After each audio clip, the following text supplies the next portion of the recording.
வராகி தாயின் சக்தி வாய்ந்த சத்திய வாக்கு இது. என் தங்கமே, கடல் அலை போல 1000 துன்பங்கள் எனக்கு வந்தாலும் என் அன்னை என்னை கரை சேர்ப்பார் என்ற நம்பிக்கையோடு நீ இருக்கிறாயல்லவா? உன்னை நான் எப்படி கைவிடுவேன்? அதற்காகத்தான் இந்த சங்கு பூவோடு உன்னை நான் காண்பதற்கு வந்திருக்கின்றேன். இந்த சங்கு பூவை தொட்டு உன் மனதில் உள்ள குறைகளை என்னிடம் சொல். அதை நிவர்த்தி செய்ய வேண்டியது உன் அன்னையான என்னுடைய முழுமையான பொறுப்பு. நீ இன்னும் உன் இழப்பை நினைத்தே வருந்தி கொண்டே இருக்கிறாயே. உன் இழப்பு என்பது மிக பெரியதுதான். ஆனால் அதற்காக அதையே நினைத்து கொண்டு இருந்தால் எல்லாம் சரியாகிவிடுமா? உன்னிடம் இருந்து போன எந்த பொருளுக்காகவும் வருந்தாதே. என்றோ ஒரு நாள் அது உன்னை விட்டு போகத்தான் போகிறது, அல்லது நீ அதை விட்டு போகத்தான் வேண்டும். எதுவும் நிரந்தரமல்ல. ராஜாக்கள் கூலிகளாக ஆவதும் கூலிகள் ராஜாக்கள் ஆவதும் உலக இயல்பு. எது உன்னிடமிருந்து பறிக்கப்பட்டதோ அதை போல 1000 மடங்கு உனக்கு கிடைக்கும். அது கிடைக்க நீ தைரியத்தோடு இருக்க வேண்டும் குழந்தையே. எல்லோருக்கும் எல்லாமும் வரத்தான் போகிறது என்பதை உணர்ந்து கொண்டால் இது போன்ற இன்பத் துன்பங்களில் நீ சிக்கிக் கொள்ள மாட்டாய். மாறாக எல்லாவற்றையும் நடுநிலையோடு நின்று கவனித்து வருவாய். எல்லாம் புரிகிறது. ஆனால் இன்னமும் எனக்கு கஷ்டம் தொடர்கிறதே, நான் என்ன செய்வது என்ற கேள்வி உன் மனதில் எழுகின்றது. குழந்தையே, ஒருவேளை நீ தொடர்ந்து துன்பத்தையே அனுபவிக்க நேர்ந்தாலும் இதுவும் இந்த அன்னையின் அனுக்கிரகம் என்று நினைத்துக்கொள். இந்த துன்பம் உன் கடந்த கால தவறுக்கு நீ கொடுத்துள்ள விலை என்பதை உணர்ந்து கொள். எப்போதும் உன் அன்னையாகிய என் அம்மா என்னோடு கூடவே இருக்கிறார் என்று உறுதி கொள் குழந்தையே. ஒருவர் மருத்துவமனையில் படுத்திருக்கும் போது கூடவே அவரை கவனித்து கொள்ள ஒருவர் இருப்பாரல்லவா? அப்படித்தான் குழந்தையே, நீ கஷ்டத்தில் இருக்கும்போது நான் உன் கூடவே இருக்கிறேன். தைரியமாக இரு. உன்னை ஒருபோதும் நான் கைவிடமாட்டேன். யாருடைய கண்களும் இதயமும் எல்லா தேவைகளுக்காகவும் என்னையே பார்த்து கொண்டு இருக்கிறதோ அவர்கள் விசுவாசமுள்ளவர்கள். எதிர்மறை எண்ணங்களால் பாதிக்கப்படாமல் அன்னை எனக்காக எல்லாவற்றையும் செய்து முடிப்பார் என திடமாக நம்புகிறவர்கள்தான் விசுவாசமுள்ளவர். என்னால் முடியாது, நீங்கள் பார்த்து கொள்ளுங்கள் என்று சர்வ சாதாரணமாக சொல்லிவிட்டு தன் வழியே சஞ்சலமில்லாமல் இருக்கிறவர், திட நம்பிக்கை கொண்ட இத்தகையவர் நினைத்தது நடக்கும். வெள்ளக்கட்டியின் இனிமையை விரும்பும் எறும்பு மண்டையே உடைந்து போனாலும் அதை விடவே விடாது. என் பாதங்களில் உங்களுடைய சரணாகதியும் அதே போலவே இருக்க வேண்டும். கிருபை செய்து நான் உங்களை பாதுகாப்பேன். உன்னை ஏமாற்றியவர்களிடம் ஒன்றை மட்டும் சொல்லிவிட்டு நீ விலகிவிடு. இன்று எனக்கு, நாளை உனக்கு என்று. வாழ்க்கை என்பது நீ நினைக்கும் அளவுக்கோ பயப்படும் அளவுக்கோ அல்லது குழப்பம் நிறைந்ததாய் இருக்கக்கூடியது அல்ல. யதார்த்தத்தை புரிந்து கொண்டால் அதுவே உன் வாழ்க்கைக்கு மிகச்சிறந்த வழி. எது வந்தால் என்ன? நம் வாழ்க்கை என்பது ஆண்டவனால் கொடுக்கப்பட்டது. எதுவும் நிரந்தரமல்ல. கஷ்டங்களோ சந்தோஷங்களோ எல்லாம் ஒரு நாள் வந்த வழி எதுவோ அதே வழியில் திரும்பத்தான் செய்யும். உன்னை எதிர்மறையாக்கும் எந்த ஒரு நிகழ்வுக்கும் நேர்மறையாய் மட்டுமே உன்னை நீ வெளிப்படுத்து. அப்போது உன்னுள் தோன்றும் மன அமைதி, தன்னம்பிக்கை உனக்கு கொடுக்கும் உத்வேகம் வேறு எந்த விஷயத்திலும் கிடைக்காத ஒரு மன நிறைவை கொடுக்கும். பட்டம் வானத்தில் பறக்கலாம் நூலின் உதவியால். ஆனால் காற்றால் மட்டுமே அதை வழி நடத்த முடியும்.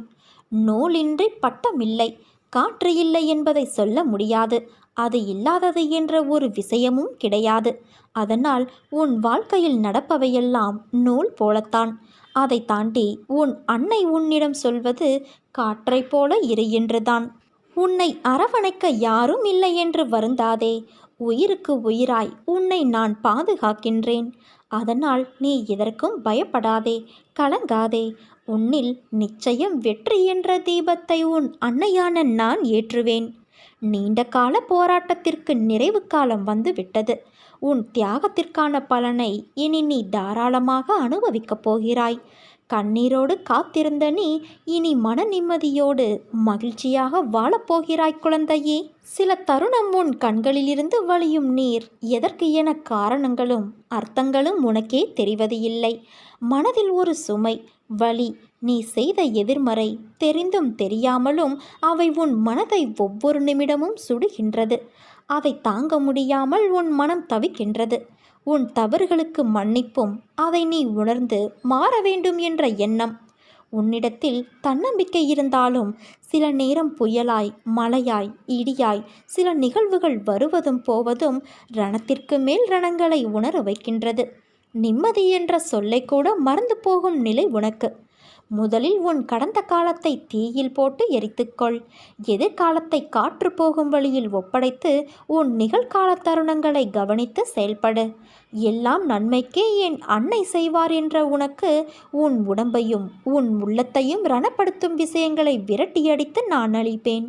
இது என் சத்திய வாக்கு. என் வார்த்தையை உயிர் மூச்சாய் எடுத்து அதை கடைப்பிடித்து நடக்கும் உனக்கு எல்லாம் நல்லதே நடக்கும். என் தங்கமே, நீ செய்யும் எந்த ஒரு காரியத்திலும் பிடிப்பும் நம்பிக்கையும் இல்லாமல் செய்யாதே. நம்பிக்கையின்றி மனம் ஒப்பாமல் நீ செய்யும் செயல் எதுவானாலும் அது நிறைவேறுவது கடினம். தொடர் தோல்விகளாலும் ஏமாற்றங்களாலும் நீ எதையும் நம்ப மறுக்கின்றாய். அதற்காக நீ செய்யும் செயல்களையே நம்பாமல் செய்தால் எப்படி?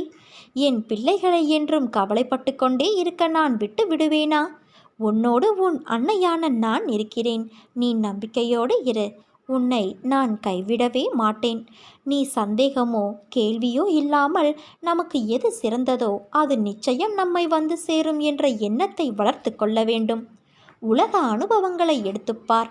இந்த எண்ணம் உள்ளவர்களே வாழ்க்கையில் வெற்றி பெற்று இருப்பார்கள். அதைத்தான் உன் அன்னையான நான் உன்னையும் பின்பற்ற சொல்கிறேன். நீ உன்னுடைய துன்பமான காலங்களை கூட புன்னகையோடும் தளராத நம்பிக்கையோடும் எதிர்கொண்டு பார். உன்னுடைய தடைகள் அனைத்தும் வெற்றிப்படிகளாக மாறும். அதை பின்பற்றுவது சிறிது கடினமான ஒன்றுதான். ஆனால் அதை முயன்று பார். உன் துயரங்கள் அனைத்தும் காணாமல் போகும். என்னை மீறி இங்கு எதுவும் நடக்காது என் குழந்தையே. உன் நிழலாக என்றும் உனக்காக உன் அன்னையான நான் இருக்கிறேன். என் வார்த்தைகள் மீது நம்பிக்கை வைத்து செயல்படு. சகல சௌபாக்கியங்களும் பெற்று நீ சீரும் சிறப்புமாய் வாழ்வாய். என்ன செய்வது? சில நேரங்களில் சில காயங்களால் தான் உன்னை நேர்த்திப்படுத்த முடியும். தவறு இல்லை, ஏற்றுக்கொள். உன்னை பலப்படுத்தி பக்குவமாக்கி போலி முகத்திரையை அடையாளம் காட்டிடத்தான் இந்த வலியும் வேதனையும். நான் உன்னோடு எப்போதும் எங்கும் இருப்பேன். நீ பயத்தை விடு. நீ என்னை சார்ந்தவன், என்னை மட்டுமே சார்ந்தவன். ஒவ்வொரு அடியிலும் நான் உன்னை கவனித்து கொள்ள வேண்டியிருக்கிறது.